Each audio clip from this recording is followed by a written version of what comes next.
Hello, good morning students.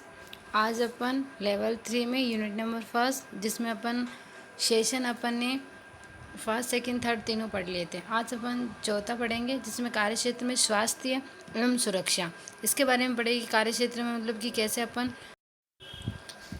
कार्य क्षेत्र में स्वास्थ्य और सुरक्षा कि इसमें ना कौन कौन सी सुरक्षा अपन को रखनी चाहिए, कौन कौन सा चीज़ों का ध्यान रखना चाहिए, कैसे स्वच्छता बनाए रखनी चाहिए, उसके बारे में पढ़ेंगे।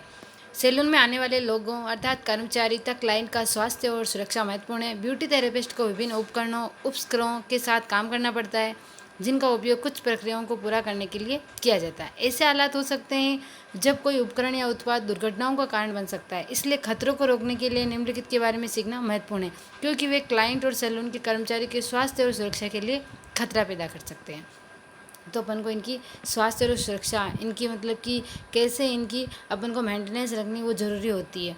तो सैलून में निम्नलिखित बातों का ध्यान रखना चाहिए। कार्यस्थल पर खतरों की पहचान करना और जोखिम का मूल्यांकन करना, जैसे लाइट के खतरे हुए, लाइट बोर्ड वगैरह सारे अपन को ध्यान रखना चाहिए। स्वास्थ्य और सुरक्षा कानून, स्वास्थ्य का ध्यान रखना चाहिए, कौन कौन से अपन को मेंटेनेंस रखना है, कौन सा कानून के अकॉर्डिंग है, कौन सा कानून का उल्लंघन के बाद है, उसका ध्यान रखना है। कार्यस्थल की नीतियों का ध्यान रखना है। कार्यस्थल में स्वच्छता बनाए रखना, किसी भी प्रकार की घटना से निपटने के लिए तैयार रहने के लिए जोखिमों और खतरों की पहचान करना महत्वपूर्ण है। सैलून में अपनाए जाने वाले कुछ उपाय इस प्रकार है, जैसे आग से सुरक्षा। सैलून में ऐसे विभिन्न आइटम होते हैं जिससे आग लग सकती है। सुरक्षित रहने के लिए और इस तरह के हादसे से बचने के लिए आपको सैलून में इस्तेमाल होने वाली ज्वलनशील वस्तुओं के बारे में आपको पता होना चाहिए कि आग लगने से कुछ सामान निम्नलिखित है, जैसे जलने वाले तेल, ज्वलनशील तरल पदार्थ और गैसें, ईंधन से चलने वाले उपकरण, प्रशीतन रेफ्रिजरेशन उपकरण, ये सारी चीज़ों से क्या होता है, आग लग सकती है। तो अपन को ध्यान रखना चाहिए, जिसमें आग से सुरक्षा, बिजली से सुरक्षा, केमिकल से सुरक्षा, शरीर की मुद्रा, उठना, लिफ्टिंग और चलना, और पार्लर की स्वच्छता। अब है आग के प्रकार। सभी आग समान नहीं होती। आग का वर्गीकरण ABCD और के रूप में ईंधन के आधार पर होता है, जो एक प्रकार का आग को बढ़ावा देता है। जैसे वर्ग ए, इसे लकड़ी, कागज, कचरा, प्लास्टिक जैसे साधारण तौर पर ज्वलनशील सामानों द्वारा बढ़ावा मिलता है। इस प्रकार की आग को आसानी से पानी से बुझाया जा सकता है। फिर है वर्ग बी, ये ज्वलनशील तरल पदार्थ जैसे तेल, गैसोलीन, पेट्रोलियम, पेंट, पैराफिन और गैसों के कारण होता है, जैसे प्रोपेन और ब्यूटेन। इसे ऑक्सीजन की आपूर्ति में कटौती करने वाले तरीकों से बुझाया जा सकता है। कि ना पानी से नहीं बुझेगा, ये ऑक्सीजन को कैसे कम किया जा सकता है, अगर ऑक्सीजन खत्म होगी उस जगह पर तभी ये बुझेगी।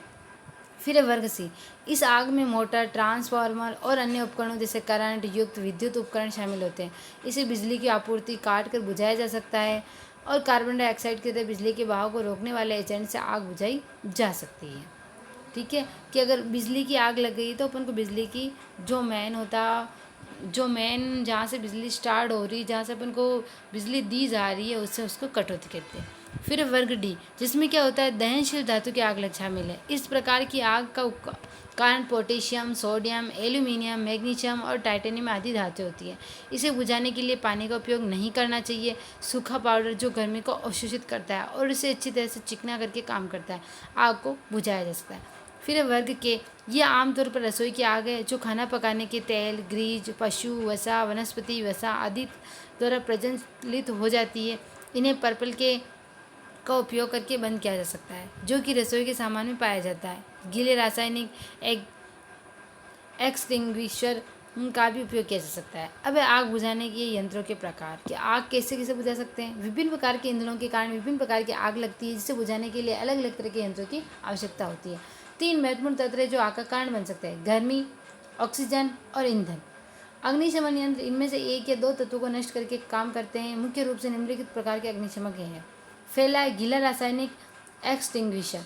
रासायनिक एक्सटिंग्विशर का उपयोग खाना पकाने की आग और साधारण ज्वलनशील पदार्थ की आग को बुझाने के लिए करते हैं। खाना पकाने का तेल, चिकनाई में लगी आग, लकड़ी, कपड़ा और कागज, ये होता है इस गीला रासायनिक एक्सटिंग्विशर जो अग्निशमन यंत्र है, इससे इन चीज़ों को बुझाया जाता है। फिर है फोम एक्सटिंग्विशर, ज्वलनशील तरल की आग बुझाने के लिए, जैसे तेल आधारित पेंट, ग्रीज, हाइड्रोकार्बन तरल पदार्थ के लिए इस फोम एक्सटिंग्विशर जो होता है अग्निशमन, इससे बचाया जाता है।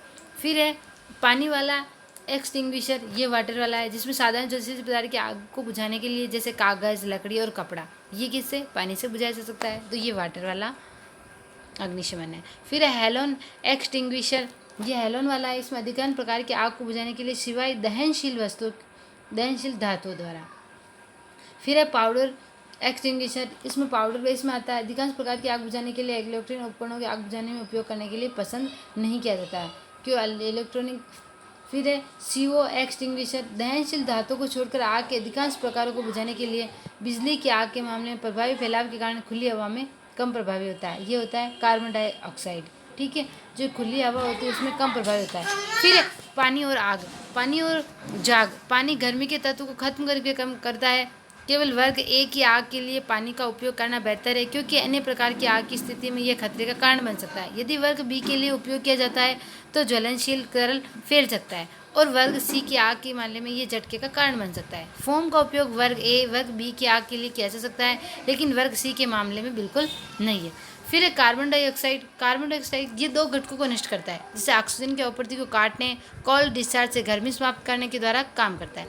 इसका उपयोग वर्ग बी सी की आग के मामले में किया जाता है, और वर्ग ए की आग में अप्रभावी होता है। फिर है सूखा केमिकल, यह वर्ग ए बी और सी की आग के मामले में प्रभावी है, इसलिए इसे मल्टीपर्पज़ ड्राई केमिकल एक्सटिंग्विशर होने का दूसरा नाम दिया जाता है। यह ऑक्सीजन और ईंधन के बीच एक अवरोध पैदा करता है, इसलिए आग बुझा देता है। यदि एक असाधारण ड्राई केमिकल वाली आग बुझाने की मशीन उपलब्ध है तो इसका उपयोग केवल वर्ग बी और सी की आग के लिए किया जाता है। फिर है गीला केमिकल, जो खाना पकाने के तेल और वसा आदि कारण होती है, इसके लिए गीला केमिकल के अध्ययन से बुझाया जा सकता है। फिर है साफ एजेंट, इसमें दहन प्रक्रिया में रुकावट डालने के लिए हेलोन और हेलोकार्बन एजेंटों का उपयोग किया जाता है, जिसमें कि ABC की आग बुझाने के लिए इस्तेमाल किया जाता है। फिर है सूखा पाउडर। सूखा पाउडर है जो ऑक्सीजन और ईंधन के बीच अवरोध पैदा करता है, जिससे आग बुझती है। इसमें वर्ग डी की जो आग बुझाने का प्रभावी है उसके लिए उपयोगी होता है। फिर है पानी की धुंध। ऐसे एक्सटिंग्विशर गर्मी तत्व को कम कट कर देते हैं, इससे एक स्वच्छ एजेंट के विकल्प के रूप में इस्तेमाल किया जा सकता है। वे मुख्य रूप से वर्ग ए की आग बुझाने के लिए उपयोग किया जाता है, लेकिन वर्ग सी की आग बुझाने के लिए भी इस्तेमाल किया जा सकता है। अब कोर्टी से संचालित सूखा केमिकल, इसका उपयोग वर्ग ए की आग बुझाने के लिए किया जाता है, और ये ईंधन को मिलने वाली ऑक्सीजन की आपूर्ति को कटौती करता है और आग को बुझाता है। फिर है पहली प्रतिक्रिया। यदि कोई व्यक्ति तुरंत कार्रवाई करता है और जानता है कि ब्रेकआउट के मामले में क्या करना है, तो प्रत्येक दुर्घटना को कार्यकुशलता और प्रभावी ढंग से संभाला जा सकता है। कार्यस्थल पर आग लगने की स्थिति में क्या किया जाना चाहिए? शांत रहें और घबराएं नहीं। आसपास के लोगों को सचेत करें। Fire service helpline number 101 Bharat में तुरंत डायल करें। पहले अपने मन में स्थिति का अनुमान लगाएं और बाहर भागने। बड़ी आग के मामले में यदि ये मामूली है तो बुझाने की कोशिश करने के बजाय बीच का फैसला करें। यदि कोई आग बुझाने का विकल्प चुनता है तो आग के प्रकार के आधार पर इसे बुझाने के प्रकार को सावधानी से चुनें। यदि धधकती आग को बुझाने में सक्षम नहीं है तो भवन से बाहर जाना बेहतर है। और आपातकालीन स्थिति में निकटतम जमा होने की बिंदु या निर्दिष्ट क्षेत्र की ओर जाएं। यदि कोई व्यक्ति भूतल के अलावा किसी अन्य मंजिल पर है तो इमारत खाली करने के लिए सीढ़ियों का उपयोग करना चाहिए और लिफ्ट का उपयोग कभी नहीं करना चाहिए। यदि कोई अंदर फंसा है तो दमकल कर्मियों को सूचित करें और किसी भी परिस्थिति में इमारत में फिर से प्रवेश नहीं करें। फिर है प्राथमिक चिकित्सा। अगर किसी की आग से किसी के जल हो गया है तो यदि कोई आग पकड़ता है तो उसे रोकना, गिराना, ढलना, रोल करना चाहिए। ये पहली चीज़ है कि जिसे कपड़े पर आग के लपटों को बुझाने के लिए किया जाता है। जलने के मामले में इन कारणों का पालन करें। प्रभावित हुए हिस्से को कम से कम 20 मिनट तक ठंडे पानी से धोएं। ठीक है। प्रभावित हुए हिस्से पर एक गीला कपड़ा रखें यदि ठंडा पानी उपलब्ध नहीं है।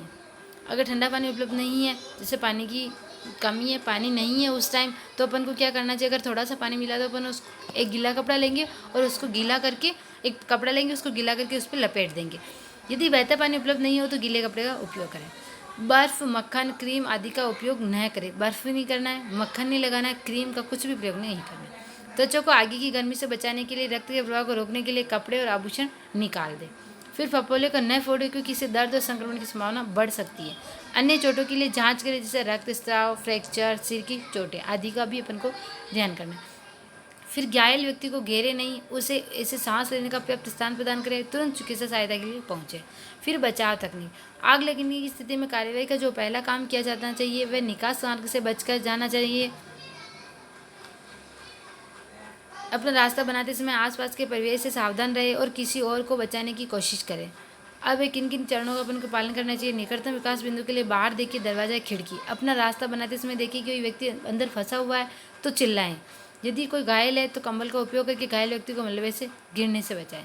सुरक्षित निकास के लिए रास्ता बनाने के लिए मलबे को हटाते समय सावधान रहे, क्योंकि ये गिर सकता है।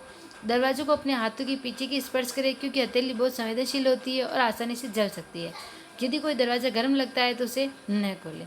धुआं जहरीला होता है, इसलिए ज़मीन के करीब रहें। हो सकता है कि मुंह को किसी नम कपड़े से ढकें। इमारत के बीच से जल्दी और सुरक्षित रूप से आगे बढ़ें और निकटतम सीढ़ी पर आगे बढ़ें। लिफ्ट का उपयोग कभी नहीं करें। फिर विद्युत सुरक्षा। बिजली एक आवश्यकता है जो कई घातक हो सकती है। दोषपूर्ण क्षतिग्रस्त उपकरणों से झटका गंभीर चोटों का कारण बन सकता है। तो ये अपन को क्या, इन चीज़ों को भी प्रत्यक्ष अप्रत्यक्ष रूप से अगर करंट लग जाए तो उससे भी बचाव रखना चाहिए। फिर जोखिम, यहाँ जुड़े मुख्य जोखिम एक व्यक्ति की मौत या उससे गंभीर चोटें लगने का हो सकता है। कुछ बीमारियां आग या विस्फोटों को भी पैदा कर सकती है। आसपास के कई लोगों के जीवन को खतरे में डाल सकता है। ज्वलनशील पदार्थ वाले स्थान में शॉर्ट सर्किट की घटना से भी आग लग सकती है। फिर जोखिम में लोग, रख रखाव कर्मचारी जो मशीनों और उनके कार्यों की देखभाल करते हैं, उन उपकरणों के पास काम करने वाले श्रमिक, बिना किसी प्रशिक्षण या सावधानी बरतने वाले काम करने वाले। एक उपकरण का दुरुपयोग, दोषपूर्ण उपकरण का उपयोग करने का प्रयास करने वाले लोग। मतलब कि जोखिम में कौन कौन से लोग हो सकते हैं, ये सारे लोग हो सकते हैं। जो लेबर है, जो उस उपकरण को ठीक करने वाले हैं, कर्मचारी है, मशीनों की देखरेख करने वाले, वो सारे लोग उस जोखिम में शामिल हो सकते हैं। सामान्य खतरों के कारण, क्षतिग्रस्त विद्युत उपकरण जैसे केबल, टूटे हुए प्लग, सॉकेट, क्षतिग्रस्त उपकरण, इंसुलेटेड ग्राउंडिंग सिस्टम या अर्थिंग का अनुचित स्थापना, अपर्याप्त या क्षतिग्रस्त तार, केबलों में दरार के कारण क्षतिग्रस्त इंसुलेशन, ओवरलोडेड सर्किट जैसे शॉर्ट सर्किट हो सकता है। दोषपूर्ण उपकरण, औजार, बाहरी केबल इंसुलेशन प्लग में सुरक्षित नहीं है या भागों के खुले होने का खतरा, गीले क्षेत्र, चूँकि पानी बिजली का अच्छा संवाहक है। फिर है इलेक्ट्रोक्यूशन, बिजली का झटका लगना। जब कोई व्यक्ति किसी वोल्टेज के संपर्क में आता है जिसका इतना उच्च प्रवाह है कि यह करंट प्रवाह का कारण बनाता है, तो उसे एक झटके का अनुभव होता है, जिससे गंभीर चोट या मृत्यु भी हो सकती है। इसे इलेक्ट्रोक्यूशन या बिजली का झटका लगना कहा जाता है।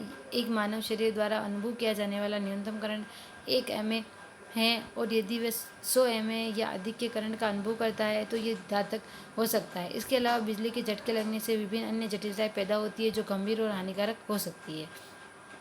अब इलेक्ट्रोक्यूशन के प्रभाव, कि बिजली के झटके से जल जाते हैं या गंभीर रूप से घायल हो सकते हैं। वोल्टेज पर निर्भर करता है ना, कि 500 वोल्ट से ऊपर के झटके आंतरिक अंगों पर चोट पहुंचा सकते हैं। अंगों से मतलब बहुत सी बार व्यक्ति के अंग काम करना बंद कर देते हैं, है ना, और बहुत सी बार व्यक्ति की मृत्यु भी हो जाती है। न्यूरोलॉजिकल प्रभाव, बिजली के झटके से परिधीय केंद्रीय तंत्रिका में जटिलता पैदा हो सकती है, जीवन में जल्दी या बाद में दिखाई दे सकती है। फेफड़ों की हृदय और फेफड़ों की जो तंत्रिकाएँ हैं उसका जो कंट्रोल है उसको भी प्रभावित कर सकती है।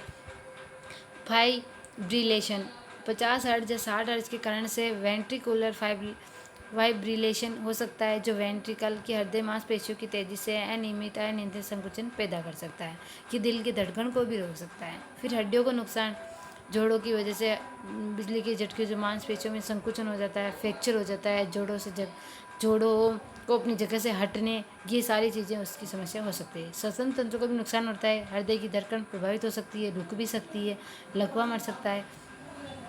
बिजली के झटके को रोकना, बिजली को झटके को रोकने के लिए हमें क्या करना चाहिए, बिजली के उपकरण उपयोग में न हो और बिजली कटौती के समय उनको अनप्लग रखें।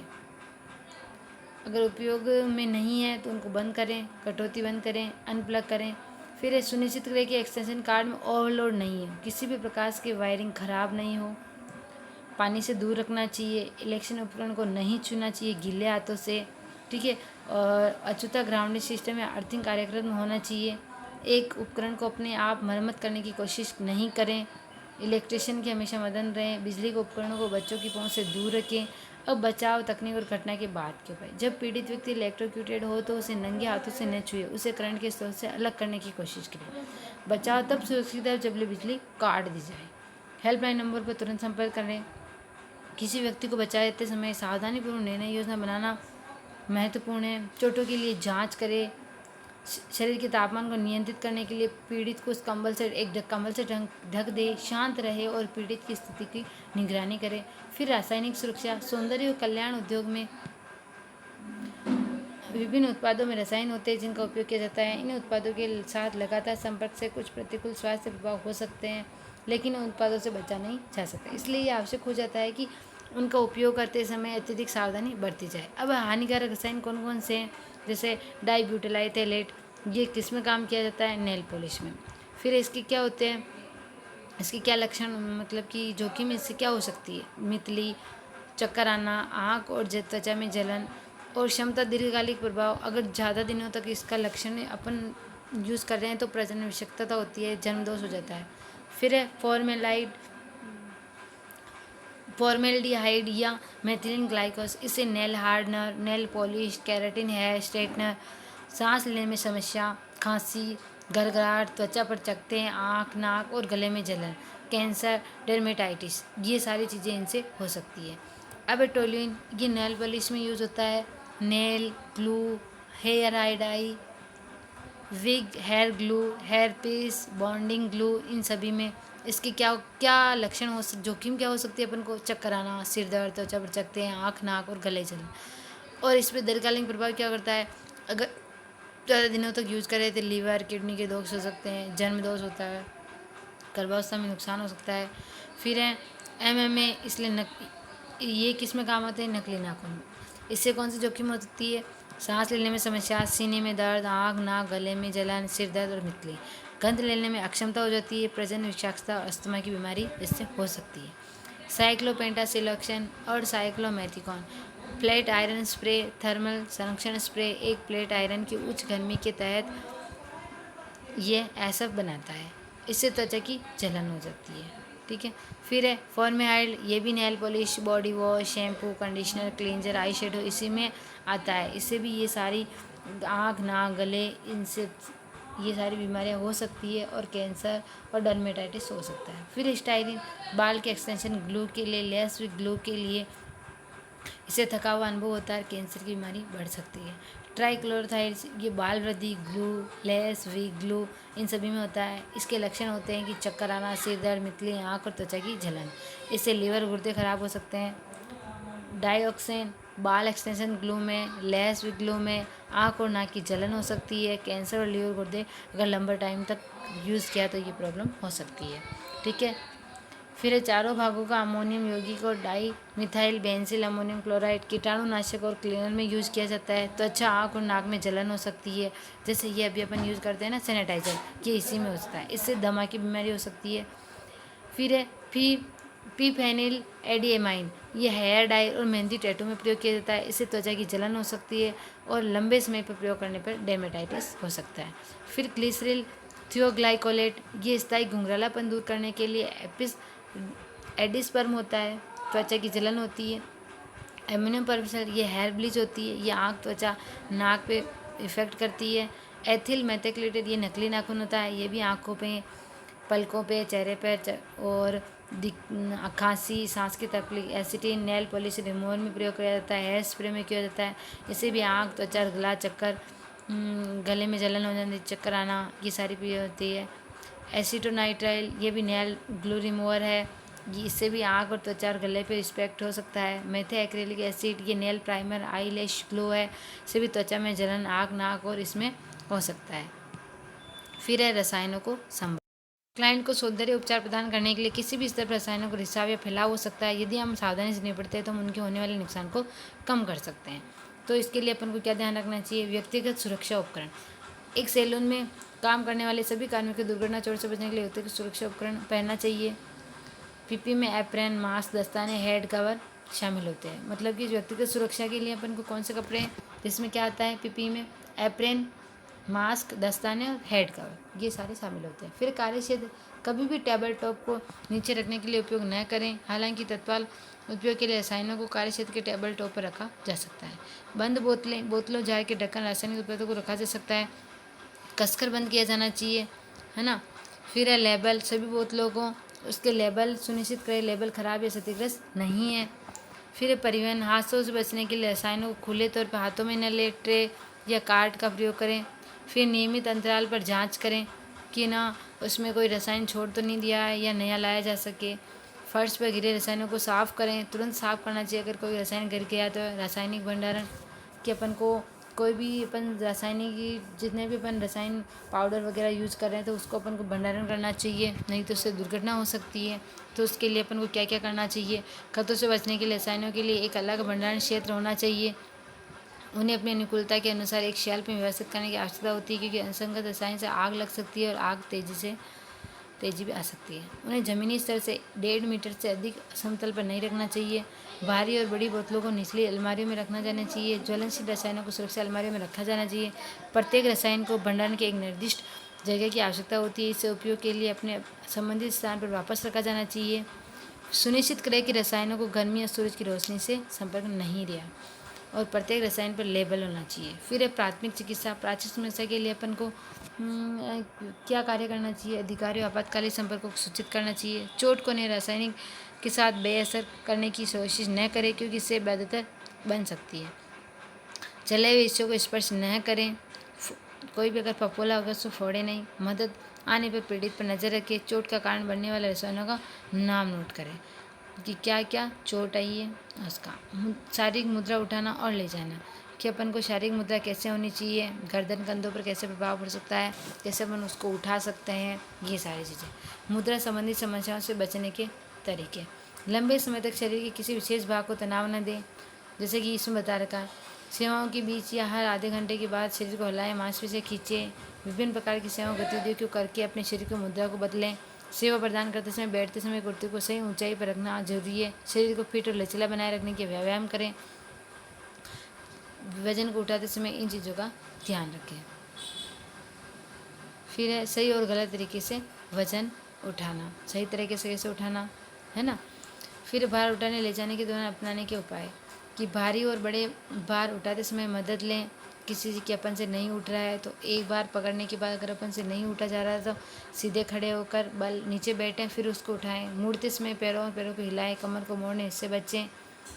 भार को उठाते समय हमेशा पैर और गुल्ले की मांसपेशियों का उपयोग करें, क्योंकि वो मजबूत होती है। फिर हैंड ट्रक, ताकि वे भार को कम कर सके और चोट के जोखिम को कर सकते हैं। अब कार्यस्थल पर क्या जोखिम हो सकती है? कि फर्श पर तारों पर उलझ जाएंगे कहीं बहुत सी बार, तो अपन उससे गिर सकते हैं। रास्ते में कोई चीज़ रखी हो तो उसे उठाकर गिर सकते हैं। बिजली के झटके, आग, ढीली और फंसी हुई कमरों के कारण भी अपन को कार्यस्थल पर जोखिम हो सकती है। पानी गिर गया फर्श पर, उससे फिसलने की हो सकती है। अशिक्षित औजारों से एलर्जी हो सकती है। हीटिंग रॉड और पानी से जलन हो सकता है। अब पार्लर की स्वच्छता। सैलून में स्वच्छता बनाए रखने के लिए ब्यूटी थेरेपिस्ट की भूमिका अत्यंत महत्वपूर्ण होती है, कि इससे एक छवि बन सकती है, छवि बिगड़ भी सकती है। तो अपन को सबसे पहले तो बैक्टीरियल सोप से हाथ धोना चाहिए, है ना। फिर है हाथ साफ करने के लिए एक सैनिटाइज़र उपयोग भी कर सकते हैं। कि काम अगर स्टार्ट करने तो भी अपन को हैंड वॉश करना है, काम ख़त्म हो गया तो भी अपन को हैंड वॉश करना है, सैनिटाइज़र करना है। फिर कुर्सी और सोफे, इसको भी अपन को अच्छी तरह से साफ़ करना है, कीटाणु रहित करना है ना। जैसे क्योंकि उसे अगर क्लीनिंग नहीं करेंगे तो सूक्ष्म जीव उस पर जमा हो सकते हैं। फिर टूल्स और उपकरण, उसको भी अपन को कीटाणु रहित करने चाहिए।